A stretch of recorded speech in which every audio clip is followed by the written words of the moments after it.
Assalamualaikum warahmatullahi wabarakatuh, kawan-kawan rumah Gupi Makassar. Masih bersama Kapten Gapi di rumah Gupi Makassar. Jadi pada hari ini kita mau cek pH salah satu kolam di farm kita yang pH-nya akan kita turunkan paling tidak mendekati pH netral, yaitu 7. Jadi kita sudah cek, ini pH awalnya 7.7. Jadi seperti di video sebelumnya, di farm kita kalau mau turunkan pH air kita gunakan jeruk purut seperti ini. Jadi satu buah jeruk purut kita iris dan kita peras airnya di kolam styrofoam yang ukurannya ini 1,2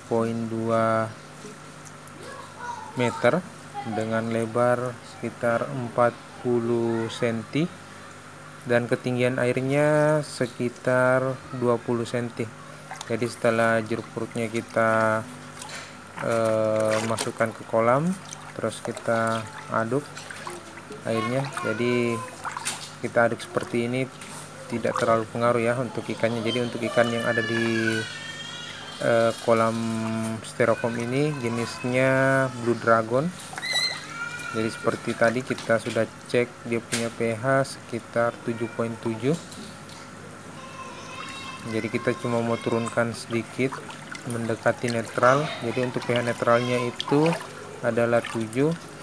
Setidaknya poinnya berkurang sampai 0.4 kurang lebih, kalau bisa mendekati pas 7. Jadi kita campurnya seperti ini, jangan terlalu keras, nanti ikannya pada mabuk di dalam kolam. Sekarang kita cek ulang berapa pH setelah kita masukkan jeruk purut tadi. 7.7, terus turun 7.6, 7.5, 7.5, apakah masih turun pH-nya? 7.4, 7.3, 7.3, mungkin sudah stop di 7.3. Oke, jadi penurunannya sekitar 0.4.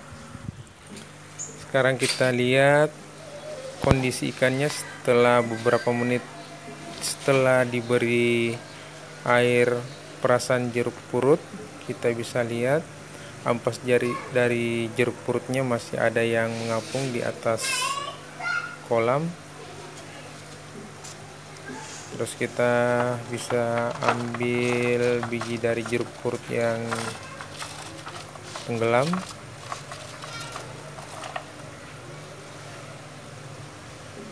Biji jeruk purutnya.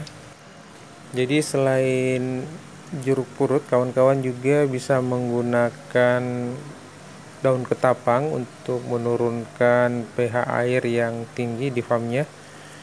Cuman untuk di farm kita sudah sering menggunakan jeruk purut, jadi perbedaannya cuma sedikit saja. Mungkin untuk penggunaan daun ketapang mungkin bisa merubah warna kolam menjadi agak pekat warnanya, sedangkan untuk jeruk purut ini penurunan pH-nya tidak terlalu tinggi, terus tidak merubah warna dari air yang ada di kolam.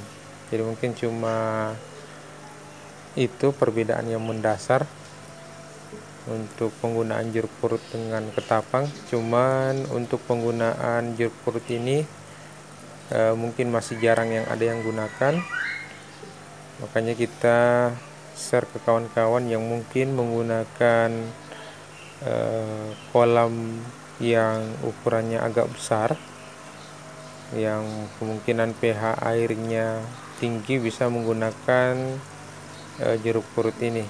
Jadi untuk kolam atau akuarium yang pH-nya tinggi, untuk penggunaan jeruk purut ini bisa diberi sedikit saja, 1-3 tetes saja untuk kolam atau akuarium yang ukurannya kecil. Jadi banyak dari kawan-kawan yang baru memulai budidaya ikan gapi, bahkan yang sudah lama, bertanya tentang bagaimana di farm Rumah Gupi Makassar ini untuk menjaga agar ikan tetap sehat, terus terhindar dari hama atau penyakit. Jadi jawaban yang sama yang sering saya berikan kepada kawan-kawan itu cuma bagaimana kita cara mengelola air yang baik untuk ikan gapi kita. Jadi untuk ikan gapi ini, untuk pH air yang paling bagus dengan pertumbuhan yang baik buat ikannya itu berada di pH 7 sampai 7,2. Kalau air pH di titik itu sudah pasti ikan akan tumbuh dengan pesat dan terhindar dari penyakit. Jadi itu saja yang paling utama yang saya tekankan. Jadi bagaimana kita mengelola air yang ada di farm kita atau yang ada di kolam atau box penampungan air untuk ikan kita. Jadi biasanya kawan-kawan ini kurang paham bagaimana cara kerja dari larutan garam ataupun air ketapang yang biasanya digunakan untuk memperbaiki pH pada air yang ada di dalam kolam. Untuk mengetahui pH air yang ada di dalam kolam, kawan-kawan harus memiliki pH meter untuk mengukur pH air tersebut. Jadi agar tidak terjadi kesalahan dalam mengelola pH pada air yang ada di kolam. Jadi untuk pH air yang rendah, kawan-kawan bisa menggunakan larutan garam untuk menaikkan pH-nya. Sedangkan untuk menurunkan pH air, bisa menggunakan jeruk purut seperti tadi atau daun ketapang untuk menetralkannya kembali.